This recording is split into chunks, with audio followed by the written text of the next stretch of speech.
Amados hermanos y hermanas, les habla el pastor Antonio Arroyo de la Iglesia Bíblica Buenas Nuevas. Y hoy voy a compartir la poderosa y siempre bendita palabra del Señor. Estamos continuando con esta serie titulada Renovando nuestra armadura espiritual, parte 2. Hemos aprendido que estamos inmersos en una tremenda batalla espiritual. Y muchos cristianos todavía no se dan cuenta de esta situación. En el libro de Efesios, capítulo 6, del 10 al 18, dice lo siguiente. Por lo demás, hermanos míos, fortaleceos en el Señor y en el poder de su fuerza. Vestíos, escuche bien, de toda la armadura de Dios para que estéis firmes contra las acechanzas del diablo. Y es importante entender qué significa acechanza. Acechanza viene de la palabra griega metodeia, que significa engaño o artificio para hacer daño a alguien. Métodos para engañar con astucia y hacer caer en error. Pablo continúa diciendo, porque no tenemos lucha contra sangre ni carne, sino contra principados, potestades, contra los gobernadores de las tinieblas de este siglo, contra huestes de maldad en las regiones celestes. Entonces notamos que es una guerra espiritual con seres no humanos. Y esto hace más difícil la batalla. Por tanto, tomad toda la armadura de Dios para que podáis resistir en el día malo y habiendo acabado todo, estad firmes. La Biblia no dice que vamos a vencer, dice que resistamos ese ataque del diablo. Estad pues firmes ceñidos vuestros lomos con la verdad. Y vestidos, esta es la segunda pieza de la armadura espiritual, con la coraza de justicia. Calzados los pies con el apresto del Evangelio de la paz, y sobre todo tomad el escudo de la fe con que podéis apagar todos los dardos de fuego del maligno. Y tomad el yelmo de la salvación y la espada del Espíritu, que es la palabra de Dios, orando en todo tiempo con toda oración y súplica en el Espíritu y velando en ello con toda perseverancia y súplica por todos los santos. A la luz de todo lo que estamos experimentando, todos los creyentes en todo el mundo entero, es vital que renovemos nuestra armadura espiritual para defendernos de los furiosos ataques del maligno. Sabemos que estos seres espirituales no tienen la más mínima piedad sobre los seres humanos, y en especial por los hijos e hijas de Dios viviente. Nos odian y quieren destruirlos, porque somos la obra perfecta de Dios. Por eso no nos debe extrañar tantas pruebas y ataques de todo tipo que tienen como objetivo robarnos las bendiciones de Dios, ¿no? Y que caigamos de la gracia para finalmente mandarnos al infierno. Mas Dios nos ha dado una poderosa armadura, hermano, para poder resistir todos estos ataques del maligno y seguir de pie. En el libro de Efesios 6:14, según la Biblia Pueblo de Dios, dice lo siguiente: permanezcan de pie, ceñidos con el cinturón de la verdad y vistiendo, dice, la justicia como una coraza. Entonces, hoy día vamos a ver la segunda pieza de la armadura, la coraza de justicia. Y esta coraza es para todo creyente que es nacido de nuevo. La coraza de la armadura romana, porque Pablo toma como ejemplo la armadura romana, era hecha de bronce, cubría el pectoral y la espalda, iba enganchada al cinturón y tenía como principal función proteger los órganos vitales del combatiente, vale decir pulmones, estómago, el hígado y sobre todo el corazón, pues una herida en el pecho podía ser mortal. El apóstol Pablo entonces le llamó la coraza de justicia con respecto ya al ámbito de los creyentes, al ámbito cristiano, porque se refería a la condición en que nos encontramos delante de Dios. Y aunque éramos pecadores, Dios en su infinita misericordia nos declaró justos en Cristo Jesús. Por lo tanto, ya no puede condenarnos por los pecados de la vieja criatura. Dios nos perdonó. En la cruz del Calvario nos redimió de toda maldición. Por eso el apóstol Pablo insta a todos los creyentes a vestirnos con la coraza de justicia, que tenemos a través de Cristo, ya que somos justificados por nuestra fe en Él, tal como está escrito en el libro de Romanos 5, del 1 al 2. Justificados pues por la fe, tenemos paz para con Dios por medio de nuestro Señor Jesucristo, por quien también tenemos entrada por la fe a esta gracia en la cual estamos firmes y nos gloriamos en la esperanza de la gloria de Dios. Debemos entender lo siguiente: el pecado de Adán y Eva llevó a la humanidad a la muerte espiritual, a la condenación eterna y a estar separados de Dios. Por tanto, el Señor, en su infinita gracia y misericordia, proveyó la justificación por la cual Él nos declara aceptos, es decir, delante de su presencia, declarados sin culpa, al creer en el Señor Jesucristo, y no por buenas obras. No es porque nos portamos bien, no es por buenas obras que podemos hacer, y tampoco por ninguna religión que profesemos o por creencias que tengamos.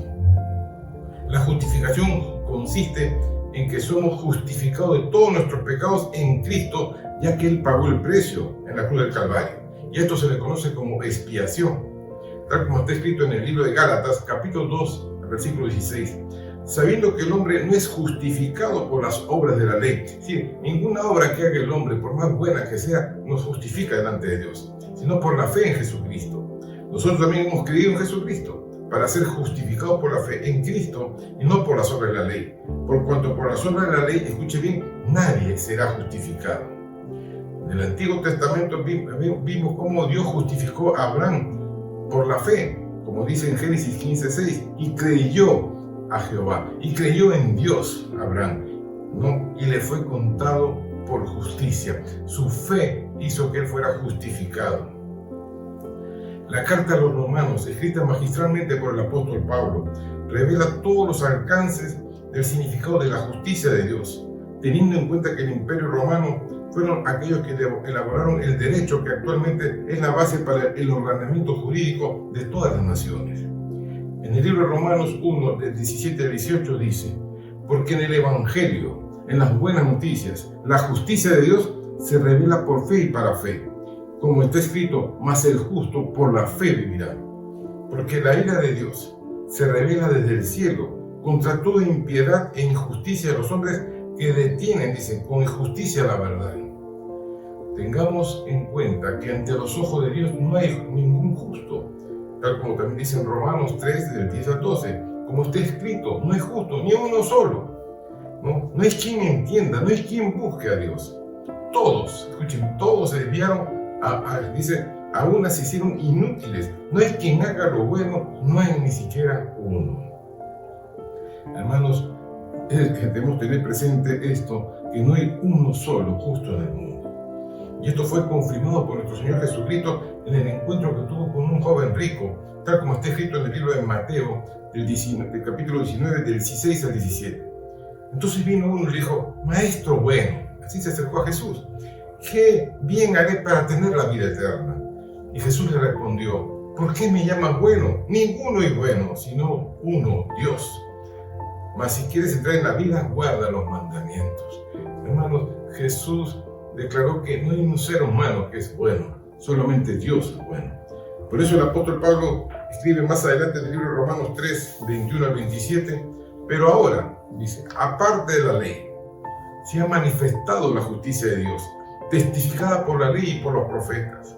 La justicia de Dios por medio de la fe en Jesucristo, para que todos los que crean en Él, dice, para todos los que creen en Él, se hagan justos, porque no hay diferencia, dice, por cuanto todos pecaron y están destituidos. Esta palabra destituido es privado de la gloria de Dios, apartado, separado de la gloria de Dios, siendo justificado gratuitamente por su gracia mediante la redención que es en Cristo Jesús, a quien Dios puso como propiciación por medio de la fe en su sangre para manifestar su justicia, a causa de haber pasado por alto en su paciencia los pecados pasados, con la mira de manifestar en este tiempo su justicia, a fin de que sea Él el justo, el que justifica al que es de la fe en Jesús. ¿Dónde pues está la jactancia? Dice que es excluida. ¿Por cuál ley? ¿Por cuál es? ¿Por la de las obras? No, sino por la ley de la fe. Dios no va a tomar en cuenta tus pecados pasados. Dios borra completamente todo, es como un nuevo comienzo, se llama nuevo nacimiento. Empiezas otra vez. Y eso es, hermanos, una bendición grande de parte del Señor. Ahora, cuando hablamos de justicia, tenemos que entender que hay dos tipos de justicia, la natural y la divina.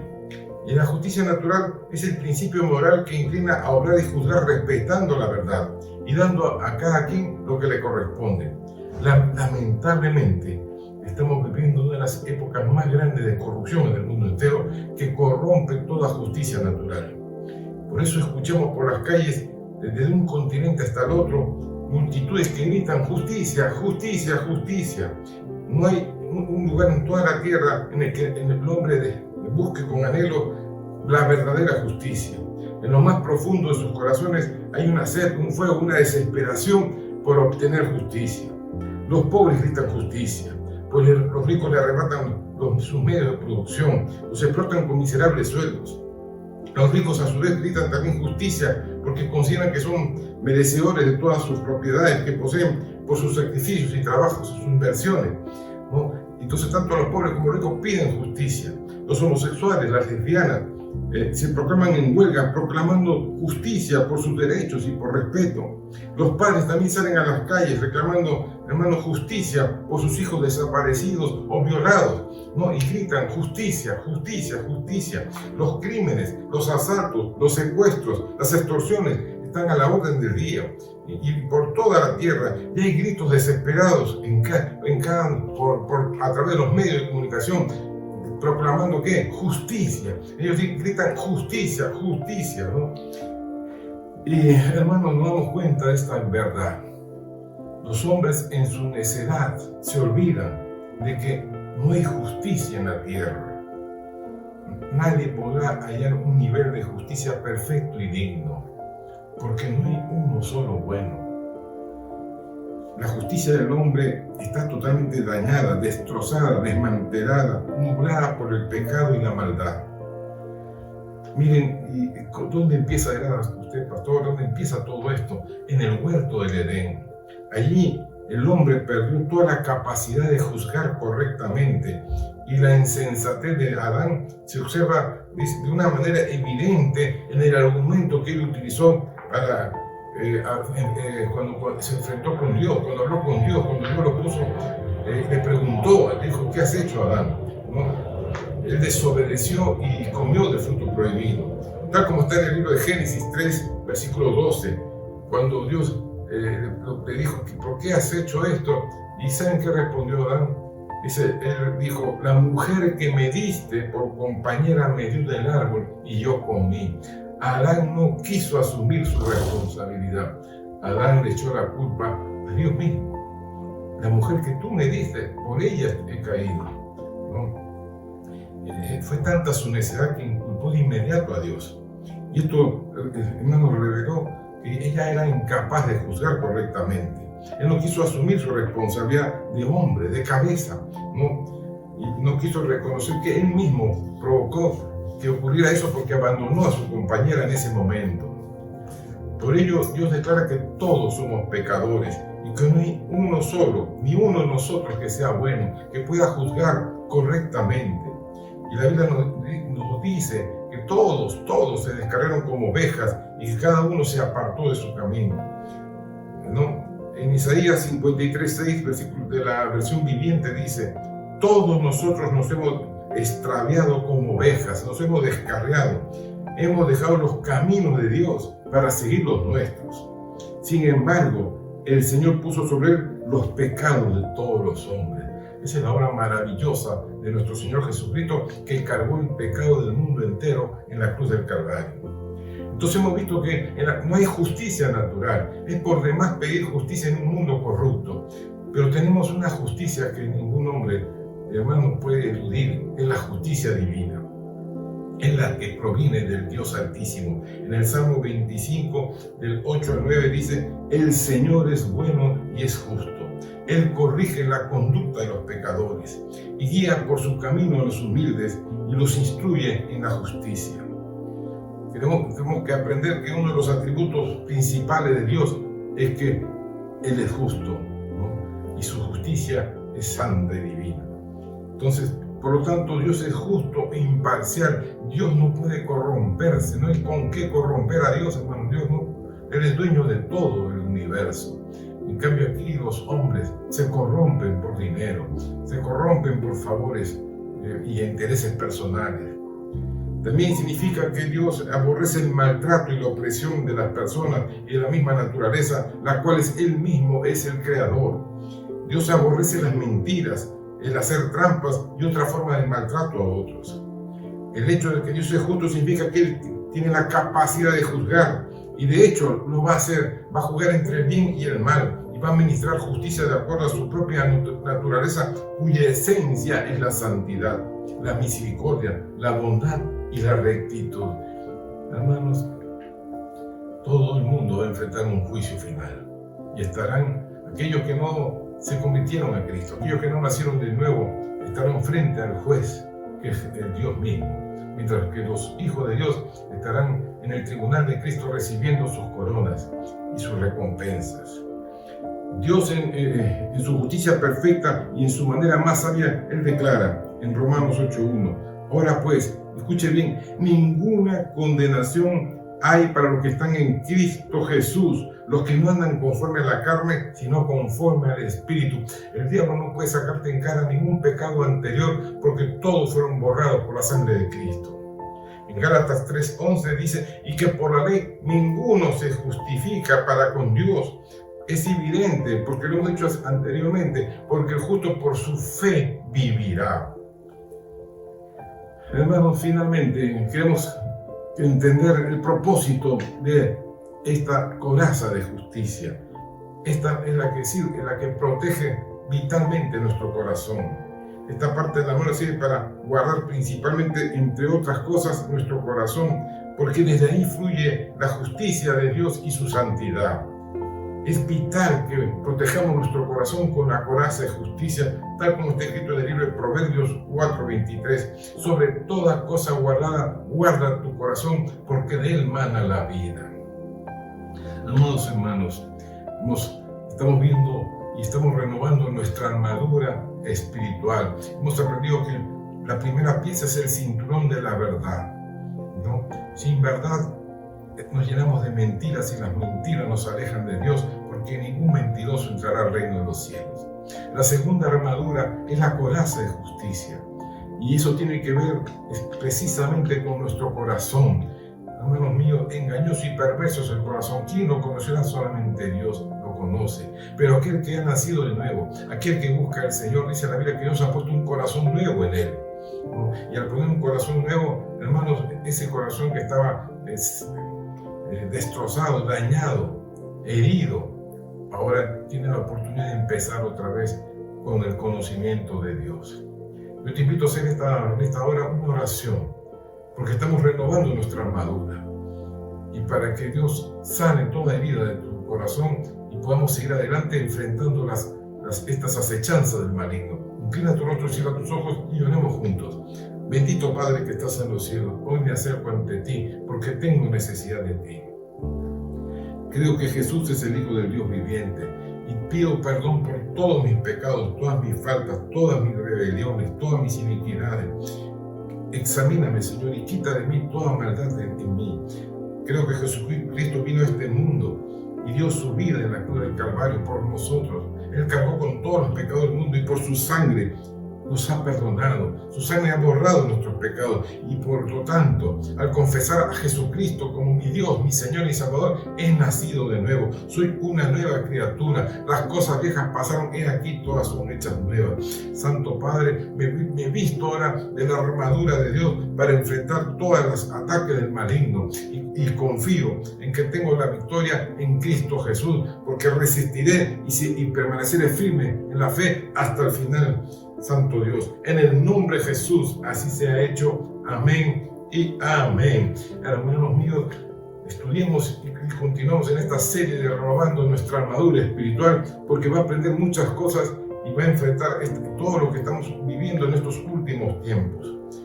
Quiero terminar con lo que está escrito en el libro de Proverbios 21:21, que dice: el que sigue la justicia y la misericordia hallará la vida, la justicia y la honra. Alabado sea el nombre de Jesús. Una vez más le pido que comparte este mensaje con aquellos que no conocen al Señor, que lo comente y que siga apoyando económicamente nuestro ministerio, porque, hermanos, la Biblia dice que el que siembra generosamente, generosamente también cosechará, porque grande es la obra del Señor. Dios los bendiga ricamente. Bendecidos.